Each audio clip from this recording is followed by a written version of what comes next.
अस्सलाम वालेकुम स्टूडेंट्स। आज नेक्स्ट जो हमने डिस्कस करना है वो हमारे पास है सेकंड इक्वेशन ऑफ मोशन।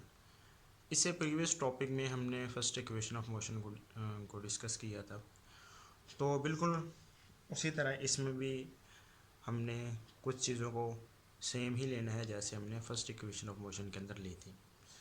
तो सबसे पहले तो हम ये यहाँ पर मेंशन कर देते हैं कि यहाँ पर जो हमने ऑब्जेक्ट की मोशन ली हुई है वो हमारे पास कौन सी मोशन है, स्ट्रेट लाइन मोशन है। यानी ऑब्जेक्ट क्या कर रहा है, एक स्ट्रेट लाइन पाथ के अंदर मूव कर रहा है। ठीक है। और दूसरी चीज़ जो हम यहाँ पर मेंशन कर देते हैं कि वो जो ऑब्जेक्ट है जो एक स्ट्रेट लाइन के अंदर पाथ कर रहा है, स्ट्रेट लाइन पाथ के अंदर जो मूव कर रहा है, उसका जो एक्सेलरेशन हमने लिया हुआ है वो हमारे पास कौन सा है, यूनिफॉर्म एक्सेलरेशन है। ठीक है। अब किस तरीके से इसको ज़रा सा हम थोड़ा सा एक बार रिव्यू ले लेते हैं। यानी हम नेट से कहते हैं कि एक हमारे पास ऑब्जेक्ट है जो पॉइंट ए के ऊपर मौजूद है। वो ऑब्जेक्ट क्या कर रहा है, कुछ इस तरीके से एक स्ट्रेट पाथ के अंदर मूव करता है और पॉइंट ए से कहाँ पर आ जाता है, पॉइंट बी पर आ जाता है। हम ये कहते हैं कि पॉइंट ए के ऊपर उसकी वेलोसिटी थी वी आई और पॉइंट बी के ऊपर उसकी वेलोसिटी के अंदर चेंज आ गया है और वो क्या हो गई है, वी आई से चेंज होकर हो गई है वी एफ। यानी यहाँ पर उसकी वेलोसिटी को कहते हैं इनिशियल वेलोसिटी और ये कहेंगे उसकी फाइनल वेलोसिटी। और दूसरा, जब पॉइंट ए से ऑब्जेक्ट पॉइंट बी पर आया है तो उसके लिए उसने कोई ना कोई टाइम इंटरवल भी लिया होगा और उस टाइम इंटरवल को हम डिनोट करते हैं टी से। अब बच्चे वेलोसिटी के अंदर चेंज आ रहा है और वो जो चेंज वो किसी न किसी स्पेसिफिक टाइम इंटरवल के अंदर आ रहा है, तो उस वजह से हमारे पास क्या प्रोड्यूस होता है, एक्सेलरेशन प्रोड्यूस होता है। अब यहाँ पर हमने लिया हुआ जो एक्सेलरेशन है वो कौन सा है, यूनिफॉर्म एक्सेलरेशन है। यानी यूनिफॉर्म एक्सेलरेशन से मुराद कि स्पेसिफिक टाइम इंटरवल के अंदर जो वेलोसिटी चेंज आता है हमारे पास वो क्या आता है, सेम आता है। या फिर आप ये कह सकते हैं कि स्पेसिफिक टाइम इंटरवल्स के अंदर ऑब्जेक्ट का जो एक्सेलरेशन है वो क्या निकलता है, सेम ही आता है। तो उसको हम कहते हैं कि उसका जो एक्सेलरेशन है वो क्या है, यूनिफॉर्म एक्सेलरेशन है। अब चूँकि इक्वेशन ऑफ मोशन को हम ग्राफिकल मेथड से रिप्रेजेंट कर रहे हैं और उसके हम वैल्यूज़ को ग्राफिकल मेथड से ही निकालेंगे, तो यहाँ पर हमने जो ग्राफ लिया हुआ है वो हमारे पास कौन सा ग्राफ है, स्पीड टाइम ग्राफ। अब स्पीड टाइम ग्राफ के अंदर हमने टाइम को लिया हुआ है अलोंग एक्स एक्सिस और स्पीड को लिया हुआ है अलोंग वाई एक्सिस। टाइम को अलोंग एक्स एक्सिस लेने का मकसद ये है कि टाइम हमारे पास क्या है, एक इंडिपेंडेंट क्वांटिटी है। और ये आप बात याद रखनी है कि जो भी इंडिपेंडेंट क्वांटिटी होगी उसको हम हमेशा अलोंग एक्स एक्सिस ही लेंगे। और जो स्पीड है वो एक डिपेंडेंट क्वांटिटी है, इसको हमने कहाँ पर लेना, अलोंग वाई एक्सिस। तो जो भी हमारे पास डिपेंडेंट क्वांटिटी होगी उसको हमने हमेशा अलोंग वाई एक्सिस ही लेना है। अब यहाँ पे मैं कहता हूँ एक ऑब्जेक्ट है जो क्या कर रहा है, बिल्कुल इसी तरीके से एक स्ट्रेट लाइन के अंदर मूव कर रहा है। अब ये इस लाइन को मैं कुछ इस तरीके से यहाँ पर रिप्रेजेंट करता हूँ। ये है बच्चे, इसको मैं नाम देता हूँ पॉइंट ए का और इसको नाम दे देता हूँ पॉइंट बी का। यानी मैं ये कहता हूँ कि पॉइंट ए के ऊपर ऑब्जेक्ट की जो वेलोसिटी थी वो क्या थी, वी आई थी। और पॉइंट बी के ऊपर ऑब्जेक्ट की वेलोसिटी क्या होगी, वी एफ। अब बेटा ये जो पॉइंट बी है, अब चूँकि हमने स्पीड या वेलोसिटी को लॉन्ग वाई एक्सिस लिया हुआ है, तो इस पॉइंट बी की वेलोसिटी को मैं यहाँ पर रिप्रेजेंट करता हूँ और ये हमारे पास किसके इक्वल है, वी एफ के इक्वल। और दूसरा ये एक बार फिर से बता दूं कि जब हमारे पास मोशन स्ट्रेट लाइन है और स्ट्रेट लाइन मोशन के अंदर हम क्या करते हैं, स्पीड और वेलोसिटी को एक दूसरे के इक्वल लेते हैं और डिस्टेंस और डिस्प्लेसमेंट को एक दूसरे के इक्वल लेते हैं। यानी यहाँ पर ये मेंशन मैं कर रहा हूँ फिर से कि डिस्टेंस और डिस्प्लेसमेंट एक दूसरे के इक्वल होते हैं और स्पीड और वेलोसिटी एक दूसरे के इक्वल होते हैं in case of straight path. तो एक ऑब्जेक्ट है जो क्या कर रहा है, स्ट्रेट लाइन के अंदर मूव कर रहा है, उसकी इनिशियल वेलोसिटी वी आई थी, फिर उसके वेलोसिटी के अंदर चेंज आएगा और उसकी वेलोसिटी चेंज होकर क्या होगी, वी एफ होगी। और इस चेंज वेलोसिटी के अंदर जो चेंज आ रहा है उसके लिए हमारे पास कोई ना कोई स्पेसिफिक टाइम इंटरवल भी आता है और उस टाइम इंटरवल को हम यहाँ पर इस तरीके से रिप्रेजेंट करते हैं और ये किसके इक्वल है, टी के इक्वल है। यानी पॉइंट ए से पॉइंट बी तक बॉडी ने जाने के लिए कितना टाइम लिया, टाइम टी लिया। अब बच्चे फिर जिस तरह हमने पहले क्वेश्चन में किया था, इस पॉइंट बी से परपेंडिकुलर ड्रा किया along X axis and same as it perpendicular हमने ड्रा किया वाई एक्सिस के ऊपर, ठीक है। इसको स्पेसिफिक नेम्स दे दें। अब फिर पॉइंट ए का हमने क्या दिया, ये जो हमारे पास वाई एक्सिस है उसके ऊपर हमने यहाँ पर क्या किया, परपेंडिकुलर ड्रा किया। तो ये पॉइंट ए बी, इसको नाम दे देते हैं हम, सी का नाम दे देते हैं और इसको नाम दे देते हैं हम डी का। अब बच्चे जो सेकंड इक्वेशन है इसके अंदर हम डिस्टेंस कवर को निकालना है, यानी इस पूरे सिनेरियो के अंदर ऑब्जेक्ट ने कितना डिस्टेंस कवर किया, हमने उस डिस्टेंस कवर को यहाँ पर निकालना है, ठीक है। या डिस्टेंस कवर कह लें या फिर डिस्टेंस ट्रैवल कह लें, ठीक है। तो यहाँ पर मेंशन कर रहा हूँ, हमने निकालना है डिस्टेंस ट्रैवल, ठीक है। और बच्चे डिस्टेंस ट्रैवल को हम डिनोट करते हैं एस से। अच्छा, फिर हमने ये पीछे डिस्कस किया था ग्राफिकल एनालिसिस के अंदर कि जब डिस्टेंस ट्रैवल या डिस्टेंस कवर की बात आ जाए तो फिर ये जो ग्राफ है, ग्राफ के नीचे जो भी रीजन आता है, अब ये ग्राफ है बच्चे, ग्राफ के नीचे ये सारे के सारे ये जो रीजन बनता है हमारे पास कुछ इस तरह के, ये सारे के सारे जो रीजन है, इस रीजन का आप जब एरिया लेंगे तो वो एरिया हमें किसकी वैल्यू देगा, डिस्टेंस ट्रैवल के, ठीक है। तो अब यहाँ पर हमने क्या करना है, एरिया निकालना है। तो बच्चे अगर यहाँ पे आप देखें तो हमारे पास दो शेप्स बन रही हैं। फिर हमने ये भी कहा था जब एरिया निकालना तो एरिया क्या करना है, यहाँ पर जो हमारे पास स्पेसिफिक शेप्स बनेगी उन शेप्स का हमने क्या करना है, एरिया निकालना है। अब अगर यहाँ पे देखें तो हमारे पास दो शेप्स बन रही है। एक देखें ये हमारे पास ए बी सी एक ट्राइंगल बन रही है, ओ ए सी डी एक हमारे पास रिक्टेंगल बन रही है। तो इनका हमने क्या करना है, यहाँ पर एरिया निकालना है। तो यहाँ पे मैं मेंशन कर रहा हूँ distance travel is equal to, इसको बच्चे हम नोट करते हैं एस से, इसको आप कह सकते हैं एरिया अंडर द ग्राफ। पहले तो ये सिंपली मेंशन कर लें कि ग्राफ के नीचे जो भी एरिया आता है हमने उसको निकालना है। अब फिर ग्राफ के नीचे एरिया किस चीज़ का है, यहाँ पर इसको मेंशन करते हैं S is equal to area of triangle plus area of rectangle, यानी एरिया ट्रायंगल का एरिया लेना है और हमने किसका एरिया लेना है, रेक्टेंगल का एरिया लेना है। तो इन दोनों का एरिया भी यहाँ पे हमने सेपरेट सेपरेट फाइंड आउट कर लेते हैं। तो पहले हम निकालते हैं एरिया ऑफ ट्रायंगल। तो यहाँ पे देखें हमारे पास क्या है, एरिया ऑफ ट्रायंगल, ठीक है। और ट्रायंगल हमारे पास कौन सी है, ए बी सी। तो ये आ जाएगा एरिया ऑफ ट्रायंगल, क्या आ गया, ए बी सी। और बच्चे एरिया ऑफ ट्रायंगल का हमारे पास फार्मूला होता है 1/2 लेंथ मल्टीप्लाई बाई विड्थ। तो लेंथ हमारे पास कौन सी है, यहाँ पर देखें बच्चे, ये हमारे पास लेंथ है ए सी। ए सी हमारे पास क्या यहाँ पर लेंथ है और इसकी विड्थ क्या है, ये हमारे पास होगी बी सी। तो ये आ जाएगा 1/2 लेंथ हमारे पास है ए सी और विड्थ बच्चे हमारे पास किसके इक्वल है, ये है हमारे पास बी सी के इक्वल।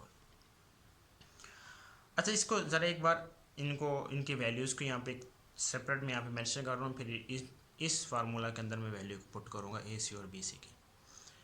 तो अब ज़रा यहाँ पर देखें कि ये जो हमारे पास है ए सी और ये जो ओ डी है, ये दोनों एक दूसरे के क्या हैं, पैरेलल हैं और ये दोनों एक दूसरे के इक्वल होंगे। ए सी और ओ डी ये दोनों एक दूसरे के क्या हैं, पैरेलल भी हैं और एक दूसरे के क्या होंगे, इक्वल भी होंगे। वो चीज़ को मैं ज़रा नहीं यहाँ पर सेपरेट इधर ये मेंशन कर रहा हूँ इनकी वैल्यूज़ को।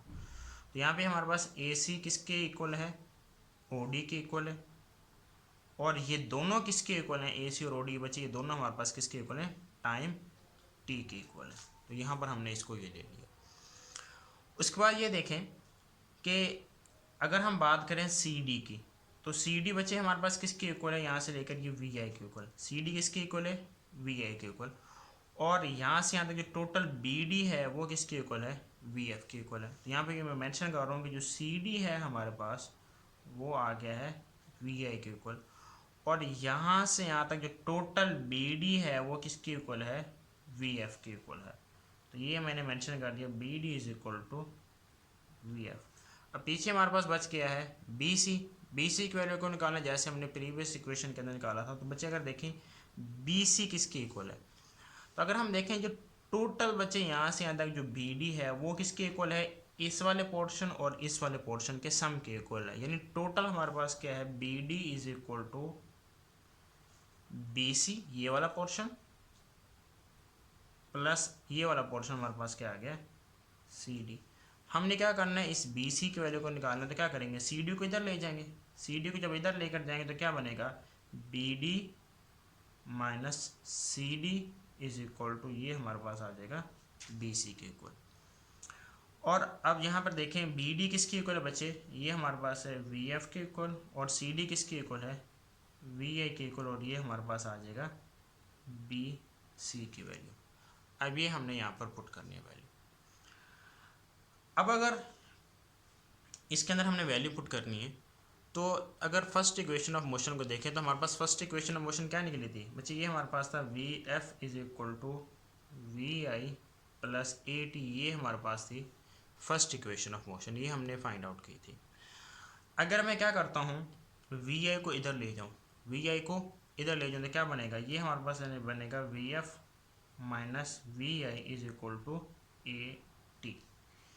ये हमारे पास रिलेशन निकला है ए टी का V F minus V I. अगर आप ज़रा यहाँ पे गौर करें तो बी सी भी किसके इक्वल है, वी एफ माइनस वी आई के इक्वल है, यानी बी सी भी किसके इक्वल है, वी एफ माइनस वी आई, और ए टी भी किसके इक्वल है, वी एफ माइनस वी आई। तो अब हम यहाँ पे क्या कर सकते हैं कि जो बी सी है हम इसकी वैल्यू पुट कर सकते हैं ए टी के इक्वल, यानी बी सी की वैल्यू क्या पुट कर सकते हैं, ए टी के इक्वल। और बच्चे ये जो ए टी इसको कहते हैं गेन इन स्पीड, यानी ये जो पोर्शन है इसको क्या कहेंगे, ये किसके इक्वल है, ए टी के इक्वल है, और इसको कहते हैं गेन इन स्पीड। अब गेन इन स्पीड से क्या मुराद है कि स्पीड के अंदर क्या आया, गेन आया है, यानी स्पीड के अंदर क्या आया, इजाफा आया। बच्चे अगर आप इस ग्राफ को देखें तो यहाँ पर उसकी वेलोसिटी क्या है, वी आई है, यहाँ पर वेलोसिटी क्या है, वी एफ है, और ये ग्राफ कौन से, ये इंक्रीजिंग ग्राफ है, यानी उसकी वेलोसिटी के अंदर क्या आ रहा है, इंक्रीज आ रहा है। अगर हम स्पीड का फार्मूला देखें, इसको बच्चे यहाँ पर मेंशन करूँ, स्पीड का फार्मूला होता है S is equal to V T के इक्वल, किसके इक्वल होता है, वी टी। अगर मैं इस पॉइंट ए के ऊपर उसकी सॉरी ये तो है डिस्टेंस का formula, S is equal to V T, और जो हमारे पास स्पीड का फार्मूला होता है V is equal to S over T, ठीक है ना। यहाँ पे हमने इसको देखना, अब हमने यहाँ क्या भी, यहाँ पर उसकी वेलोसिटी के अंदर क्या था, कमी थी, यानी उसकी वेलोसिटी यहाँ पर थी कम, अगर हम ग्राफ की बात करें, और यहाँ पर उसकी वेलोसिटी के अंदर क्या हो गया, इजाफा हो गया, और वेलोसिटी के अंदर या स्पीड के अंदर क्या हो गया, इजाफा हो गया। और ये जो पोर्शन ये शो करता है कि उसकी स्पीड के अंदर या वेलोसिटी के अंदर क्या हुआ है, इजाफा हुआ है, यहाँ पर कम थी, यहाँ पर क्या है, ज़्यादा है। और ये पोर्शन किसको शो करता है, उसी गेन इन स्पीड को शो करता है, और वो किसके इक्वल होगी, ए टी के इक्वल।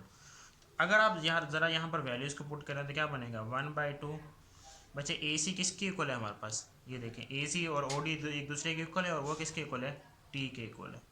और बी सी किसके इक्वल है, हमने निकाला है, ये पोर्शन होता है गेन इन स्पीड की, और ये किसके इक्वल है, ए टी के इक्वल। तो ये आ जाएगा 1/2 ए टी का स्क्वायर। ये किसका आ गया हमारे पास वैल्यू, ये हमारे पास बच्चे वैल्यू आ गई एरिया ऑफ ट्राइंगल की। उसके बाद हम वैल्यू निकालते हैं एरिया ऑफ रेक्टेंगल की। तो बच्चे एरिया ऑफ रेक्टेंगल का हमारे पास फार्मूला होता है, एरिया ऑफ जो रेक्टेंगल है इसका फार्मूला होता है लेंथ मल्टीप्लाई बाय विड्थ, यानी ये हमारे पास रेक्टेंगल कौन सी है, ओ ए सी डी, ये रेक्टेंगल यहाँ पे मेंशन कर रहा हूँ, ओ ए सी डी, ये हमारे पास रेक्टेंगल है ओ ए सी डी। इसका हमने क्या करना है, एरिया निकालना है, और इसका एरिया का फार्मूला होता है लेंथ मल्टीप्लाई बाय विड्थ। अब बच्चे इसके लेंथ क्या है हमारे पास, ओ डी है, लेंथ हमारे पास क्या है, ओ डी, और विड्थ हमारे पास किसके इक्वल है, सी डी के इक्वल, ये आ जाएगा सी डी। अब बच्चे ओ डी किसके इक्वल है हमारे पास, ये है टी के इक्वल, और सी डी किसके इक्वल है, ये देखें ये वाला पोर्शन हमारे पास किसके इक्वल है, वी आई के इक्वल, ये आ जाएगा वी आई। तो एरिया ऑफ रेक्टेंगल का फार्मूला हमारे पास आ गया वी आई टी, ठीक है। तो ये हमारे पास आ गया area of rectangle O A C D किसके इक्वल है, ये है हमारे पास वी आई टी के इक्वल। और जो ट्राइंगल हमारे पास है उसका जो एरिया है हमारे पास, ट्राइंगल है ए बी सी, इसका बच्चे जो हमारे पास एरिया निकला था, ये हमने निकाला था, ये किसके इक्वल था, हाफ ए टी का स्क्वायर।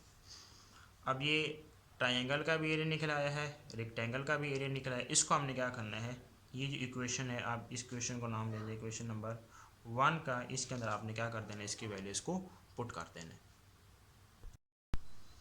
अब इन वैल्यूज़ को जो हमने एरिया ऑफ ट्राइंगल और रेक्टेंगल निकाला, इसको हम इक्वेशन नंबर 1 के अंदर पुट करते हैं। वो हमारे पास था S is equal to area of triangle plus हमारे पास था एरिया ऑफ रेक्टेंगल। अब वैसे हमने एरिया ऑफ ट्राइंगल क्या निकाला था अभी, 1/2 ए टी का स्क्वायर, और जो रेक्टेंगल था इसका हमने फार्मूला निकाला था VI/T। ये है S is equal to half AT का स्क्वायर प्लस VI/T। इसको अगर थोड़ा सा रीअरेंज कर लें तो ये लिखा जा सकता है S is equal to VI/T plus half AT का स्क्वायर। और ये बच्चे हमें किसकी वैल्यू देता है, सेकंड इक्वेशन ऑफ मोशन की वैल्यू प्रोवाइड करता है। और ये किसके इक्वल है, S is equal to VI/T plus half AT का स्क्वायर। यानी सेकंड इक्वेशन ऑफ मोशन से हमें क्या मिलता है, distance cover, distance travel, initial velocity, time interval, और उसके बाद क्या, जो एक्सेलरेशन है ऑब्जेक्ट का, जो जिसको हम यूनिफॉर्म एक्सेलरेशन का नाम दिया। तो इस इक्वेशन से हम इन चीज़ों की वैल्यूज़ को फाइंड आउट कर सकते हैं।